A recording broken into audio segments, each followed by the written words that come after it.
Shri Sai Satcharitra ఓవి to ఓవి మూల గ్రంథము శ్రవణ పారాయణ 4వ అధ్యాయం. శ్రీ గణేశాయ నమః, శ్రీ సరస్వత్యై నమః, శ్రీ గురుభ్యో నమః, శ్రీ కులదేవతాయై నమః, శ్రీ సీతారామచంద్రాభ్యాం నమః, శ్రీ సద్గురు సాయినాథాయ నమః. గత 2 అధ్యాయాలలో మంగళాచరణం మరియు ఈ గ్రంథ ప్రయోజనాన్ని గురించి చెప్పాను. గ్రంథకర్త అర్హత, గ్రంథానికి విషయానికి గల సంబంధాన్ని గూర్చి స్పష్టంగా వివరించడమైనది. ఇప్పుడు ఈ సాయి సత్పురుషులు పృథ్వీపై ఎందు నిమిత్తం అవతరించారు, ఏ కఠిన కార్యాన్ని సాధించడానికి ఈ భూలోకానికి వచ్చారు? శ్రోత మహాశైలారా, మీ చరణ ధూళినైన నన్ను కరుణించి సావధానంగా వినండి అని మిమ్మల్ని వేడుకోవడంలో నాకు బిడియం లేదు. సత్పురుషుల చరిత్రలు ఎంతో మధురం. వానిలో ఈ సాయి కథామృతం మరింత మధురం. దీనిని సాయి యొక్క అనన్య భక్తులు సేవించి ఆనందభరితులవుతారు.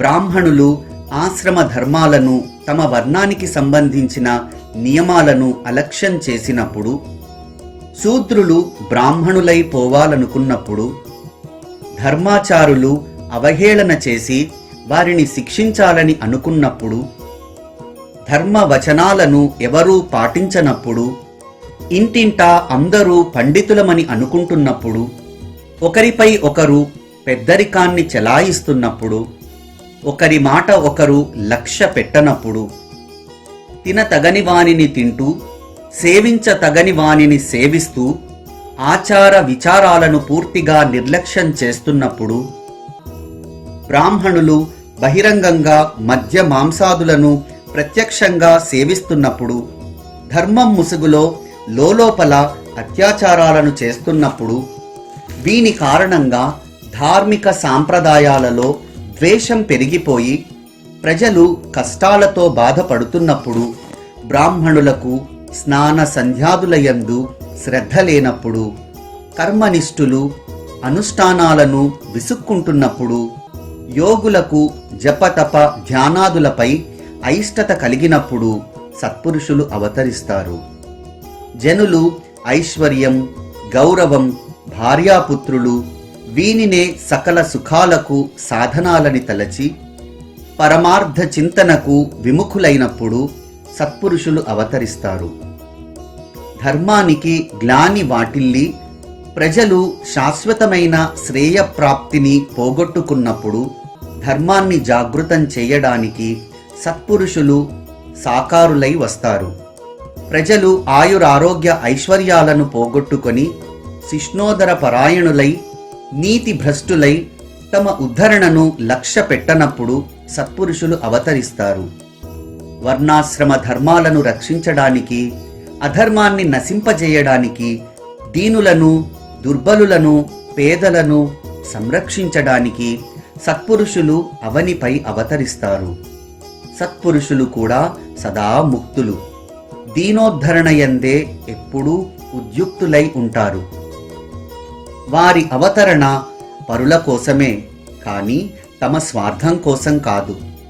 వారు ప్రవృత్తి ప్రవాహంలో కొట్టుకునే ప్రాపంచికులకు నివృత్తి అనే పునాదిపై పరమార్థ మందిరాన్ని నిర్మించి తమ సహజ గతితో భక్తులను ఉద్ధరిస్తారు.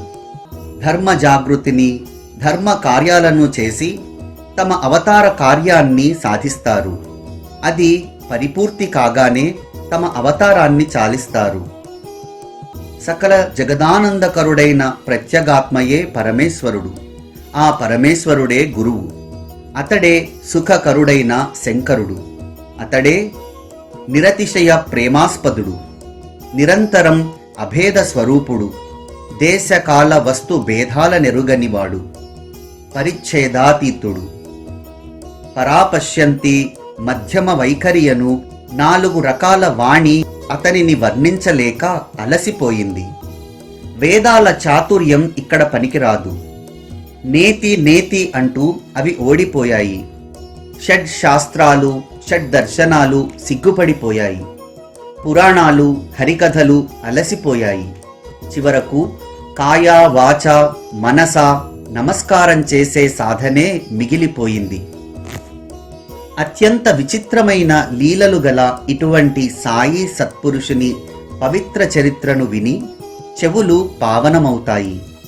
సకలేంద్రియాలను నడిపించేది వారే. ఈ గ్రంథ రచనకు బుద్ధిని ప్రసాదిస్తూ అనాయాసంగా కథను క్రమబద్ధంగా సూచించేది వారే. వారు అందరిలోని అంతర్యామి, బాహ్యాభ్యంతర సర్వగామి. వ్యర్థంగా నేనెందుకు చింతించాలి? వారి ఒక్కొక్క సుగుణాన్ని తలచుకొంటే మనోవృత్తి స్తంభించిపోతుంది. మాటలు ఎలా వర్ణించగలను? వారిని వర్ణించడానికి దృఢ మౌనమే మేలు. పువ్వుల సువాసనను ముక్కుతో గ్రహిస్తాం. శీతోష్ణ స్పర్శలను చర్మంతో అనుభవిస్తాం. సౌందర్యాన్ని నయనాలతో తిలకిస్తాం. ఇంద్రియాలు వాని సుఖాలను అవే అనుభవిస్తాయి. జిహ్వ పంచదార యొక్క మాధుర్యాన్ని ఆస్వాదించగలదు, కానీ ఆ అనుభవాన్ని వర్ణించలేదు. అట్లే సాయి యొక్క గుణాలను వ్యాఖ్యానించడం నాకు అశక్యం. కానీ సద్గురువు తలుచుకున్నప్పుడే వారే ప్రేరణ కలిగించి భక్తుల ద్వారా అనిర్వచనీయమైన దానిని నిర్వచించేలా చేస్తారు. ఇది కేవలం శిష్టాచారం కోసం చెప్పిన మాటలు కాదు, మనసులో నుండి వెడలిన మాట. అందువల్ల శ్రద్ధగా ఆలకించండని ప్రార్థిస్తున్నాను. గాణగాపురం, నరసింహవాడి, ఔదుంబర్, భిల్లివడి వలనే పవిత్ర గోదావరి తీర్థాన ప్రసిద్ధమైన సిరిడీ క్షేత్రం ఉంది. గోదావరి యొక్క పవిత్ర తీరం, గోదావరి యొక్క పవిత్రమైన నీరు, గోదావరి యొక్క పవిత్రమైన శీతల సమీరాలు, ఇవి భవతిమిర నాశకాలు. అఖిల జగత్తులో గోదావరి మాహాత్మ్యం ప్రఖ్యాతి చెందినది. ఒకరికంటే ఒకరు ఘనులైన సాధు సత్పురుష శ్రేష్ఠులు ఇక్కడ ప్రకటమయ్యారు. ఈ గోమతీ తీరంలో అనేక తీర్థాలున్నాయి. వానిలోని జలాలు పాపాలను నశింపజేస్తాయి. గోదావరి నీటిలో స్నానం చేసినా, ఆ నీరు పానం చేసినా భవరోగాలు తొలగిపోతాయని పురాణాలలో వర్ణింపబడి ఉంది. ఈ గోదావరి అహ్మద్ నగర్ జిల్లాలో కోపర్గాం తాలూకాలోని కోపర్గాం సమీపాన సిరిడీ మార్గాన్ని సూచిస్తుంది. గోదావరిని దాటాక ఆవలి తీరాన సుమారు 3 కోసుల దూరాన నీమ్గాం అనే ఊరిలోకి టాంగా ప్రవేశించగానే మన ఎదుట సిరిడీ ప్రత్యక్షమవుతుంది. నివృత్తి, జ్ఞానదేవ్, ముక్తాబాయి, నామదేవ్, జానాబాయి, గోరా, గోనాయి, తుకారాం, నరహరి, నరసీభాయి, సజ్జన కసాయి, సావతమాలి మొదలగు సత్పురుషులెందరో పూర్వం ఉన్నారు. ఇప్పుడు కూడా అనేక మంది ఉన్నారు. వీరంతా వసుధైవ కుటుంబం. జగత్తంతా మనదే అని తలిచేవారు. ప్రపంచ బాధలలో దుఃఖపడేవారికి వీరే ఆధారం. సాధువులలో శ్రేష్ఠుడైన రామదాసు గోదావరి తీరాన్ని వదిలి జగదోద్ధారణార్థం కృష్ణానదీ తీరాన ప్రకటమయ్యారు.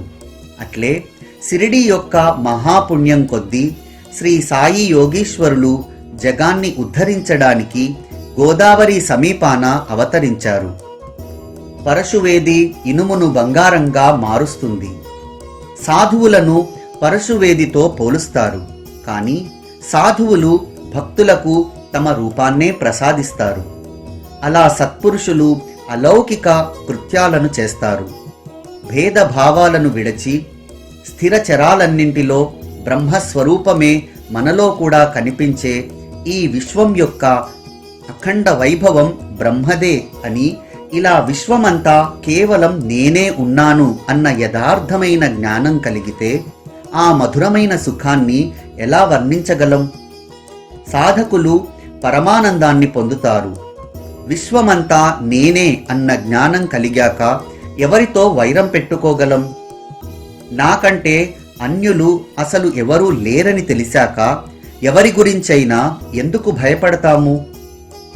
మంగళవేడలో దామాజీ, సజ్జనగడలో సమర్థ రామదాసు, నరసింహవాడిలో నరసింహ సరస్వతి వలె సిరిడిలో సాయినాథుడు వెలిశారు. వీరు పరమ దుష్కరము, దుస్తరమైన మాయా ప్రపంచాన్ని జయించినవారు, మూర్తీభవించిన జ్ఞాన భండారం. శాంతి వారి భూషణం, వైష్ణవులకు వారు పుట్టినిల్లు, ఉదారులలో ఉదారులు, పరమార్థ వితరణలో దానకర్ణుని అవతారం, సారాలలో సారం ఈ సాయి. నశ్వరమైన వానియందు వారికి ప్రీతి లేదు, వారి మనోనివృత్తి ఆత్మస్వరూపంలో విలీనమై ఉంటుంది. పరమ ప్రాప్తియందే వారి లక్ష్యం. అట్టివారి స్థితిని ఎలా వర్ణించగలం? ఐహిక విషయాలలో ఉత్కర్షాపకర్షలు లేక, పరలోక విషయాలలో హర్షశోకాలకు చలించక, వారి అంతఃకరణం అద్దం వలె నిర్మలంగా ఉంటుంది. వారి వాక్కు నుండి ఎల్లప్పుడూ అమృతం వర్షిస్తుంది. ధనికులు, పేదలు, దీనులు, బలహీనులు అందరి పట్ల వారి దృష్టి సమానం. వారు మానవమానాలకు అతీతులు, సర్వజీవులలో నిండి ఉన్న భగవత్ స్వరూపులు. వారు జనులలో తిరుగుతారు, మాట్లాడతారు, దేవదాసీల నాట్యాన్ని అవలోకిస్తారు, గజల్ గానం వింటూ ఊగుతుంటారు. కానీ వారి సమాధ్యవస్థ కించిత్తైనా భంగం కలగదు. అల్లా నామం వారి ముద్ర. ప్రపంచం మేలుకున్నప్పుడు వారు నిద్రిస్తారు, ప్రపంచం నిద్రపోతున్నప్పుడు వారు మేలుకొని ఉంటారు.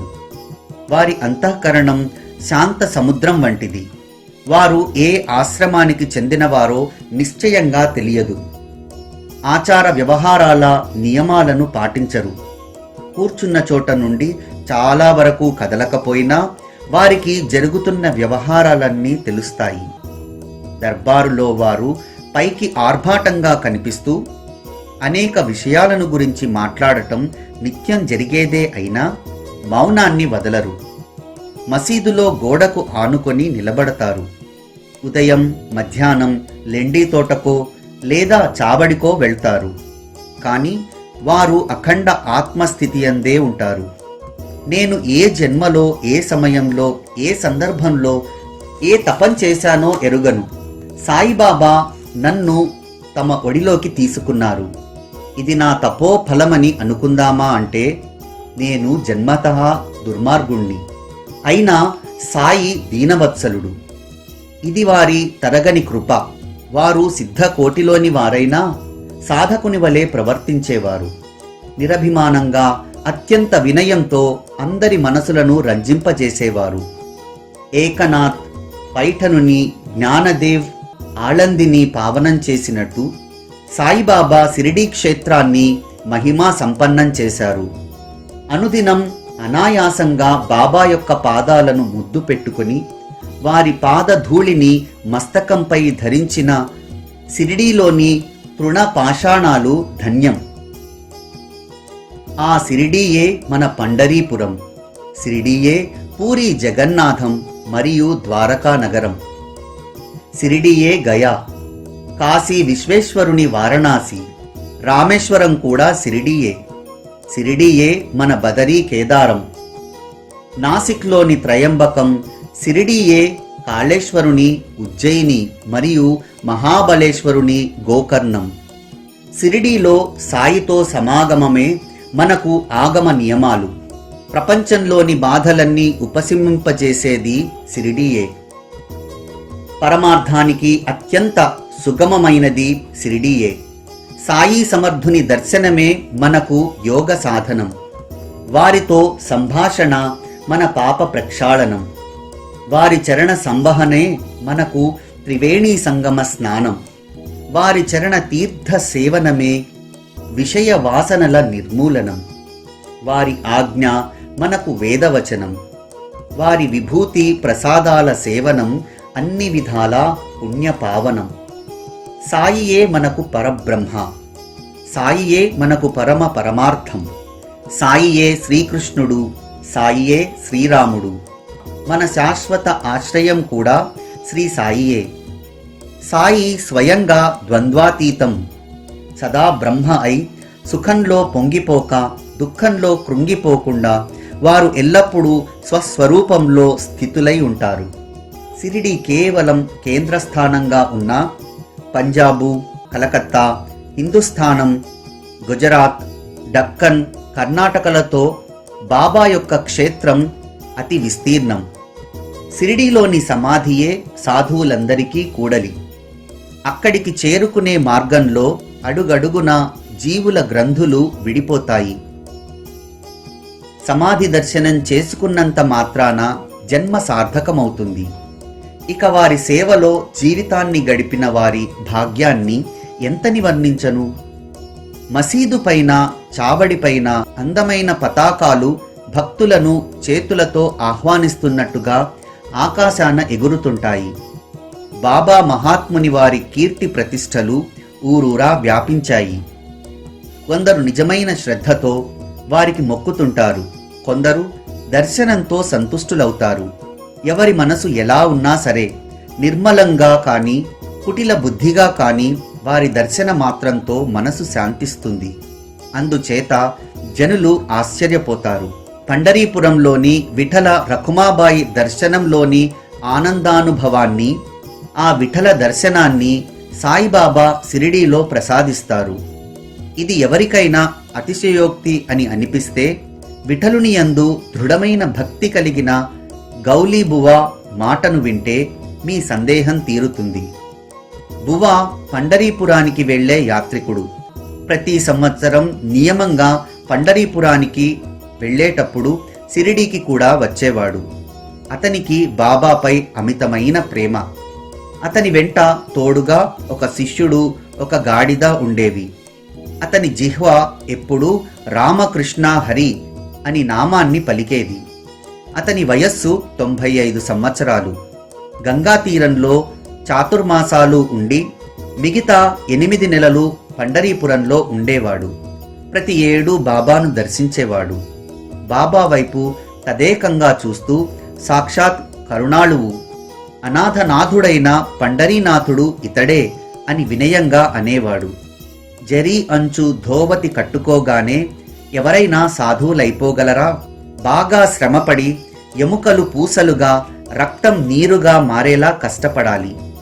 ఏ ప్రయాస లేకుండా దేవుడైపోగలరా?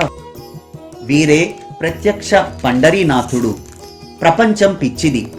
ఈ దృఢమైన భావంతో దైవత్వాన్ని గ్రహించండి. పండరీనాథుని యందు భక్తి ఉన్న భగవద్భక్తుడు ఇలా చెప్పగా ఇక పామరుణ్ణైన నా అనుభవం ఎంతటిది? శ్రోతలు తమ అనుభవాలతో గ్రహించాలి. సాయిబాబాకు నామస్మరణ యందు మిక్కిలి ప్రీతి. అనవరతం అల్లా మాలిక్ అని అంటూ ఉండేవారు.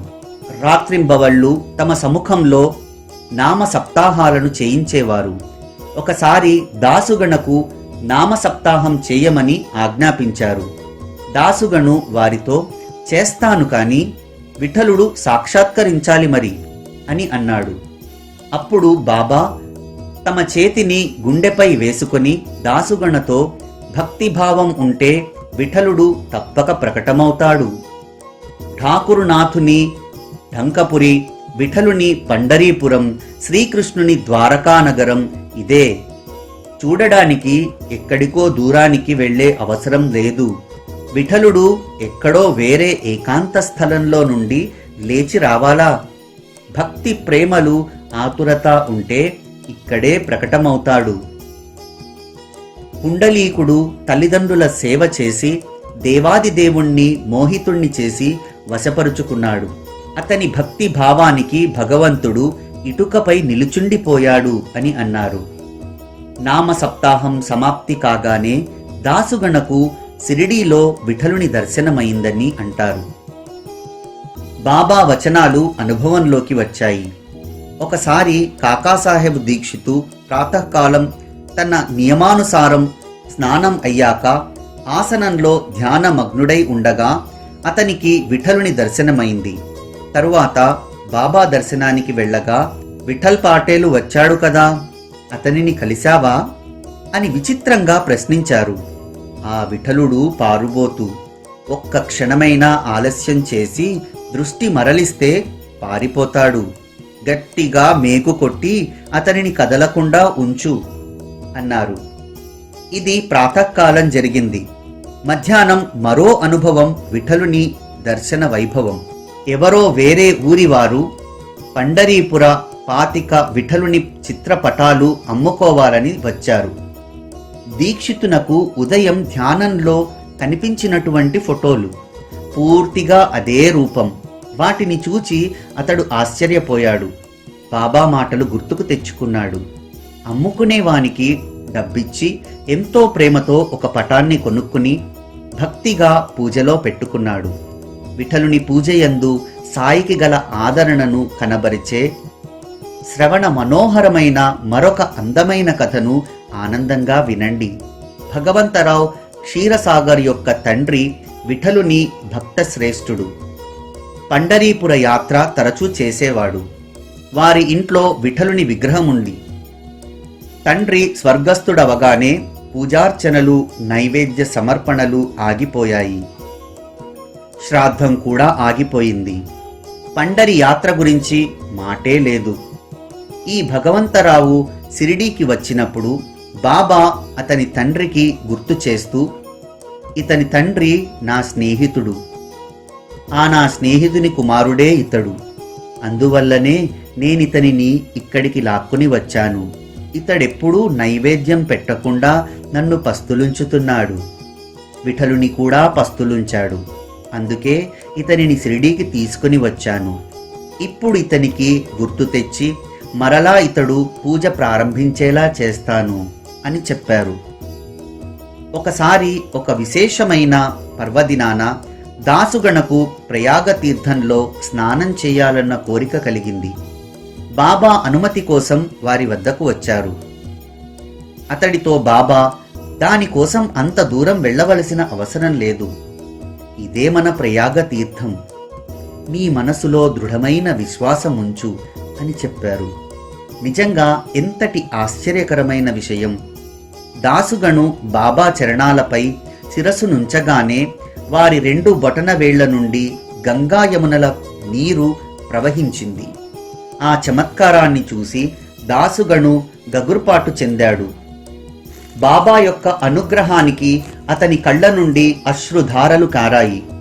వైఖరికి స్ఫురణ వచ్చింది. అతనిలో ప్రేమ ఉప్పొంగి బాబా యొక్క అఘటిత లీలలను, అగాధ శక్తిని వర్ణించి తృప్తి చెందాడు. దాసుగణుని ఈ మధుర రచనలోని ప్రాసాదిక పదాల కూర్పును శ్రోతలకు తెలియజేసి వారి కుతూహలాన్ని తీరుస్తాను. పదం: సద్గురుదేవా, మీ యొక్క శక్తి అగాధం, మీ లీల అమోఘం. దయామయ, మీరు అజ్ఞానులైన జీవులను భవబంధాల నుండి తరింపజేసే నౌక. వేణుమాధవుడవై మీ చరణ ద్వయాలను ప్రయాగ చేసి ఉభయ అంగుష్టాల నుండి గంగా యమున ప్రవాహాన్ని చూపారు. బ్రహ్మ విష్ణు మహేశ్వరుల త్రిగుణాత్మక మూర్తి అయిన మీరు సాయి సమర్థులై భూమిపై విహరిస్తున్నారు. ఒకప్పుడు బ్రహ్మ వలె జ్ఞానాన్ని బోధిస్తారు. ఒక్కొక్కప్పుడు తమోగుణంతో రుద్రరూపం ధరిస్తారు. మరొకప్పుడు శ్రీకృష్ణుని వలె బాలలీలలను ప్రదర్శిస్తారు. అప్పుడప్పుడు భక్తుల మనసు అనే సరోవరంలో హంసవలే విహరిస్తారు. మిమ్ము యవనులని అందునా మీకు చందనమంటే ప్రీతి, హిందువులని అందునా మీరెప్పుడూ మసీదులో సుఖంగా ఉంటారు, శ్రీమంతులని అందునా భిక్షాటన చేస్తారు, పోని ఫకీరని అందునా దానంలో కుబేరుణ్ణి లజ్జితుణ్ణి చేస్తారు. మీ నివాసం మసీదులో. అక్కడ భక్తులకు విభూతి ప్రసాదించడానికి ధునిలో అహర్నిశలు అగ్ని ప్రజ్వరిల్లుతుంటుంది. భక్తులు ఉదయం నుండి మీ పూజలు చేస్తారు. మధ్యాహ్నం సూర్యుడు తలపైకి వచ్చినప్పుడు మీకు హారతి ఇస్తారు. భక్తులు పార్షదగణం వలె నలువైపులా నిలబడి మీకు వీవనలు, వింజామరలు వీస్తారు. సన్నాయి, ఢోలు, ఘంట బాగా మ్రోగుతాయి. దుండధరులు పట్టీని ధరించి ద్వారం వద్ద జయ జయ ధ్వనులు పలుకుతారు. హారతి సమయంలో దివ్యాసనంలో మీరు శ్రీ విష్ణువులాగా కనపడతారు. సాయంకాలం ధుని ఎదుట కూర్చొని మదనాంతకుడైన పరమశివునిలా కనిపిస్తారు. ఈ విధంగా ప్రతిరోజు మీ వద్దకు మాకు త్రిమూర్తుల లీలలు అనుభవమవుతున్నాయి. అయినా మనసు ఇంకా విచ్చలవిడిగా తిరుగుతుంది. దీనిని స్థిరంగా ఉంచమని వేడుకుంటున్నాను. నేను అధమాధముణ్ణి, మహాపాతకుణ్ణి. మీ చరణాల వద్దకు శరణుజొచ్చి వచ్చాను. గురుదేవా, ఈ దాసుగణుని త్రితాపాలను నివారించండి. భయంకరమైన తమ పాప ప్రక్షాళనకై ప్రజలు గంగ వద్దకు వెళ్తారు. అయితే తమ పాపాలను తొలగించుకోవడానికి గంగ సత్పురుషుల చరణాలను ఆశ్రయించవలసి ఉంటుంది. అందువలన ఈ సాయి సత్పురుషుని పవిత్ర చరణాలను వదిలి గంగా గోదావరి తీర్థయాత్రలకు వెళ్ళవలసిన అవసరం లేదు. సాయి యొక్క మధుర చరిత్రను, వారి స్తోత్రాన్ని భక్తిగా వినండి. భాగ్యవశాత్తు భీమారథి నదిలో గోనాయికి నామదేవు, భాగీరథి నదిలో ముత్యపు చిప్పలో తమాలుకు కబీరు లభించారు. అట్లే శ్రీ సాయిబాబా 16 ఏళ్ల తరుణ వయసులో మొదట సిరిడీ గ్రామంలోని వేప చెట్టు క్రింద భక్తుల కొరకు ప్రకటమయ్యారు. అప్పటికే వారు బ్రహ్మజ్ఞాని. వారికి స్వప్నమందైన విషయ వాసనలు లేవు. వారు మాయను తన్ని తరిమివేశారు. ముక్తి వారి చరణాలలో విలీనమైపోయింది. వారు ఏ దేశంలో, ఏ పవిత్ర వంశంలో, ఏ తల్లిదండ్రుల గర్భాన జన్మించారో ఎవ్వరికీ తెలియదు. వారి పూర్వ చరిత్రను కూడా ఎవరూ ఎరుగరు. వారి తల్లిదండ్రులు ఎవరు అని అడిగి అడిగి అంతా అలసిపోయారే కాని వారి వివరాలు ఎవరికీ తెలియలేదు. వారు తల్లిదండ్రులను, ఆప్తులను, సకల సంసారాన్ని, జాతి మతాలను, ప్రపంచ వ్యవహారాలను త్యజించి ప్రజల హితార్థం సిరిడీలో ప్రత్యక్షమయ్యారు. సిరిడీలోని ఒక వృద్ధ నారి నానా చోప్దార్ యొక్క తల్లి సాయిబాబా చరిత్రలోని విశేషాన్ని చెప్పింది. వారు ప్రప్రథమంగా అత్యంత అందమైన బాలునిగా వేప చెట్టు క్రింద స్థిరాసనంలో కనిపించారు. ఆ బాలుని సుందర రూపం చూచి ప్రజలు అత్యంత ఆశ్చర్యపడ్డారు. కోమలమైన చిన్న మనస్సులో ఎండను, చలిని సమానంగా సహించగల కఠిన తపస్సులో ఉన్నారు. వారి బాల్య స్థితిని చూసి గ్రామస్తులంతా ఆశ్చర్యపోయారు. ఆ బాలుని దర్శనార్థం జనం ఎక్కడెక్కడి నుండో వచ్చేవారు. అతనికి పగలు ఎవరి సాంగత్యం లేదు, రాత్రి ఎవరి భయమూ లేదు. ఈ బాలమూర్తి ఎక్కడ నుండి వచ్చాడా అని అందరికీ ఆశ్చర్యం. అత్యంత ఆకర్షణీయమైన అతని రూపురేఖలను చూస్తుంటే హృదయంలో ప్రేమ ఉప్పొంగేది. అహర్నిశలు వేప చెట్టు వద్దే గాని ఎవరి ఇల్లు వాకిలి ఎరుగరు. మనోహరమైన రూపంలో ఉన్న ఆ పసిబాలుడు పగలు రాత్రి ఆరుబయట ఎలా ఉండగలుగుతున్నాడా అని అందరికీ ఆశ్చర్యం. పైకి బాలుని వలె కనిపించినా అతని చర్యలు అందరికీ ఆశ్చర్యం కలిగించేలా గొప్పవారి కంటే కూడా గొప్పగా ఉండేవి. అతడు మూర్తీభవించిన వైరాగ్యం యొక్క పూర్ణావతారం. ఒకరోజు ఒక విచిత్రం జరిగింది. 2-3కి ఖండోబా ఆవేశమై వారు ఊగుతుంటే జనం వారిని ఇలా అడిగారు, దేవా ఖండోబా, ఇతడు ఏ భాగ్యవంతుల బిడ్డ? ఎక్కడి నుండి ఇక్కడికి వచ్చాడు? నువ్వైనా శోధించి తెలియజెయ్యి అని ప్రశ్నించారు. ఖండోబా దేవుడు వెళ్లి గుణపం తెచ్చి నేను చూపించిన స్థలంలో త్రవ్వండి, ఈ బాలుని వివరాలు తెలుస్తాయి అని చెప్పాడు. అప్పుడు ఆ గ్రామ శివారులలో వేప చెట్టు క్రింద గుణపంతో త్రవ్వగా అక్కడ ఇటుకలు కనిపించాయి. ఆ ఇటుకల వరసను తొలగించాక రాతిబండ కనిపించింది. దానిని ప్రక్కకు జరుపగా ఒక సొరంగం, దాని లోపల వెలుగుతున్న 4 ప్రమిదలు కనిపించాయి. సున్నం గచ్చుతో నిర్మించిన ఆ భూగృహంలో గోముఖం, పీట, అందమైన మాలలు ఉన్నాయి. ఈ స్థలంలో ఈ బాలుడు 12 సంవత్సరాలు తపస్సు చేశాడని ఖండోబా దేవుడు చెప్పాడు. జనమంతా ఆశ్చర్యపోయి ఆ బాలుని గుచ్చి ప్రశ్నించారు. కానీ ఆ బాలుడు సంబంధం లేని కథనే చెప్పాడు. ఇది మా గురువు యొక్క స్థానం, అతి పవిత్రమైన నా ప్రదేశం, నా మాట విని దీనిని ఇట్లే భద్రపరచండి అని చెప్పాడు. అలా బాబా చెప్పిన దాన్ని వారు విన్నారు. బాబా సంబంధం లేని కథను చెప్పారు అని నా నాలుక ఎలా అంటుంది? నాకు ఆశ్చర్యం కలిగింది. బాబా విషయంలో ఇలాంటి అవగాహన ఏమిటి? కానీ ఇప్పుడు నాకు అర్థమైంది, అది వినోదం అయి ఉంటుందని. మొదటి నుండి బాబా వినోద ప్రియులు. ఈ భూగృహం వారి ఆలయమే అయి ఉండొచ్చు, ఈ భూగృహం వారి ఆలయమే అయి ఉండవచ్చు. అయినా గురువుదని చెబితే పోయేదేముంది? తన మహత్యం ఏం తగ్గిపోతుందని అలా చెప్పి ఉంటారు.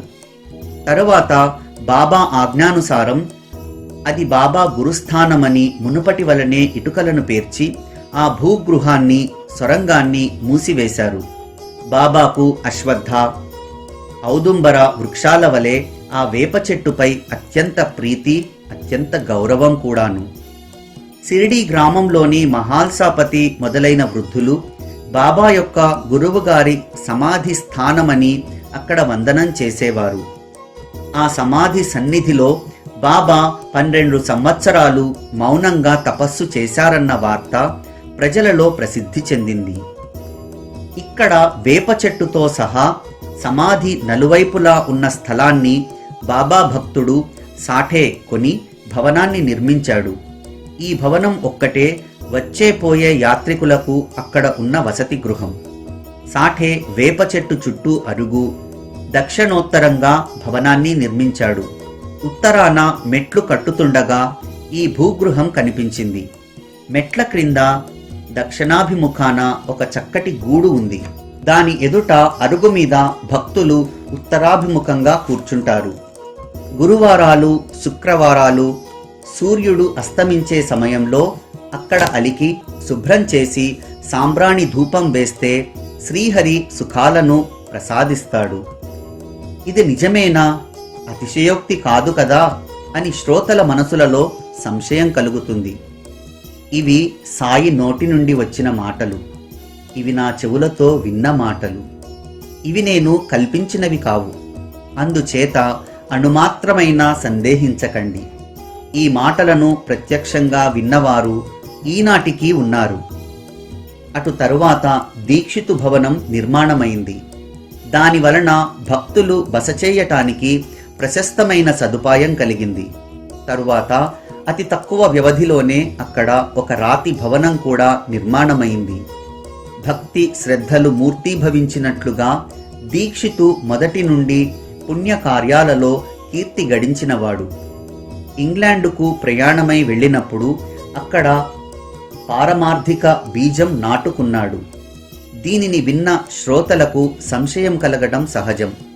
మధుర, కాశీ, ద్వారకా వంటి పుణ్యక్షేత్రాలు కాక ధర్మబాహ్యమైన ఆంగ్లేయుల భూమి పరమార్థదాయకం ఎలా అయింది అని శ్రోతలకు సంశయం కలగడం సహజం. దాన్ని పోగొట్టుకుంటే కౌతుకం కలుగుతుంది. ఇక్కడ కొంచెం విషయం మారుతుంది. అందరూ క్షమించాలి. కాశీ, ప్రయాగ, బదరీ కేదార్, మధుర, బృందావనం, ద్వారక మొదలగు యాత్రలు చేసిన పుణ్యం దీక్షితుకు ముందే ఉంది. అంతేకాక తల్లిదండ్రుల పుణ్యం వలన అమితమైన భాగ్యం కొద్దీ పూర్వార్జిత పుణ్యఫలం కారణంగా సాయి దర్శనం కలిగింది. ఈ దర్శనానికి మొదటి కారణం ప్రారబ్ధం వలన కలిగిన కుంటితనం. ఇంగ్లండులో ఉండగా కాలు జారి పడ్డాడు. ఇది పైకి అశుభం వలె కనిపించినా నిజానికి పరిణామం శుభప్రదమైనది. అలా గురువు సన్నిధికి చేరుకోగల యోగం సంభవించి దానివల్ల పుణ్యకర్మల ఫలితంగా దుర్లభమైన సాయి యొక్క సాన్నిధ్యం లభించింది. నానా చందోర్కరుతో కలవడంతో సాయిబాబా కీర్తి చెవులలో పడింది. అతనితో చందోర్కరు సాయి దర్శనంలోని విశిష్టతను చూడు, నీ కుంటితనం వెంటనే పోతుంది అని చెప్పాడు. కాని దీక్షితు తన కాలి కుంటితనాన్ని ఒక లోపంగా భావించలేదు. మనసులోని నిజమైన కుంటితనాన్ని పోగొట్టమని బాబాను కోరాడు. చర్మం, ఎముకలు, రక్తమాంసాల సముదాయమైన మానవ శరీరం ప్రపంచంలో క్షణభంగురం. కానీ కుంటితనం ఉంటే ఏం నష్టం? క్రీస్తు శకం 1909 సంవత్సరం నవంబర్ 2వ తారీఖున దీక్షితునకు మొదటిసారిగా పుణ్యపావనమైన సాయినాథుని దర్శనం లభించింది. తరువాత అదే సంవత్సరం అతడు డిసెంబర్ నెలలో మరలా శ్రీ సాయి పునర్దర్శనానికి షిరిడీ వెళ్ళాడు. అప్పుడు అతని మనసులో అక్కడే ఉండిపోవాలని కోరిక కలిగింది. షేర్లు అమ్మి యాత్రికుల సదుపాయానికి ఒక రేకుల షెడ్డును కట్టించాలని అతనికి ముందు అనిపించింది. కానీ తరువాత ఒక భవనం నిర్మించాలని నిశ్చయించుకున్నాడు. తరువాతి సంవత్సరం ఒక శుభ ముహూర్తాన రాళ్లతో పునాది వేశారు. డిసెంబర్ 9వ తారీఖున బాబా అనుమతిని తీసుకొని అదే సుముహూర్తమని పునాది పని వేశారు. ఆహ్వానించిన రాని దీక్షితుని సోదరుడు కూడా ముందుగానే వచ్చి ఆ సుముహూర్తానికి అక్కడే ఉన్నాడు. దాదాసాహెబు ఖాపర్డే అంతకు ముందే అక్కడ ఉన్నాడు. ఇంటికి తిరిగి వెళ్ళడానికి బాబాను అనుమతి కోరడం అతనికి కష్టమైంది. డిసెంబరు 10వ తారీఖున ఖాపర్డేకు ఇంటికి వెళ్ళడానికి, దీక్షితు భవనానికి పునాది వేయడానికి బాబా ఆజ్ఞ అయింది. ఈ రోజు యొక్క మరో గొప్ప విషయం, ఈ రోజు నుండే చావడిలో పరమ భక్తి శ్రద్ధలతో షేజారతి ప్రారంభమైంది. తరువాత క్రీస్తు శకం 1911వ సంవత్సరం శ్రీరామనవమి సుముహూర్తాన గృహప్రవేశ శుభకార్యం విధిపురస్సంగా జరిగింది. తరువాత శ్రీమంతుడైన బుట్టి అమితమైన డబ్బు వెచ్చించి భవనాన్ని నిర్మించాడు. సాయిబాబా యొక్క శరీరం అక్కడ విశ్రమించడం వలన అతని ధనం సదుపయోగమై సార్థకమైంది. ఈ విధంగా ఒక్కటైనా లేని చోట 3 భవనాలు తయారయ్యాయి. మొదట సాఠేగారి భవనమే అందరికీ చాలా ఉపయోగకరంగా ఉండేది. ఈ వాడాకు మరో ఘనత. మొదట ఈ స్థలంలోనే బాబా స్వయంగా తమ హస్తాలతో నిర్మించిన పూల తోట ఉండేది. ఈ తోటను గూర్చిన చిన్న కథను తరువాతి అధ్యాయంలో వర్ణిస్తాను. హేమాడ్ శ్రోతల సమేతంగా సాయి చరణాలయందు మస్తకాన్నుంచుతున్నాడు. వామన తాత్య కుండలివ్వగా సాయి సమర్థులు బంజరు భూమిలో మొక్కలు నాటి నీరు పెట్టి తోటను తయారు చేశారు. తరువాత గుప్తమయ్యారు. ఆ తరువాత వారికి ఔరంగాబాద్ వద్ద చాంద్ పాటీలు కలిశారు. అతని ఇంటి పెళ్లివారితో బాబా మరల షిరిడీకి వచ్చారు.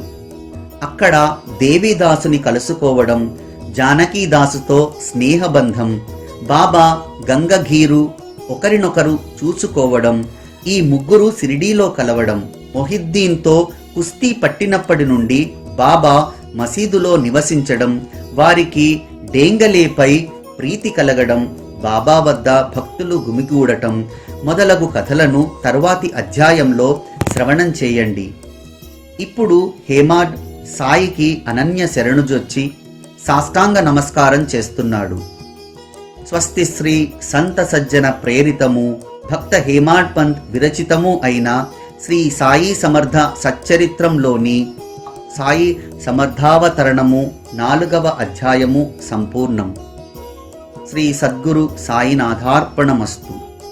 శుభం భవతు. ఓం శ్రీ సాయి సచ్చరితరే నమః.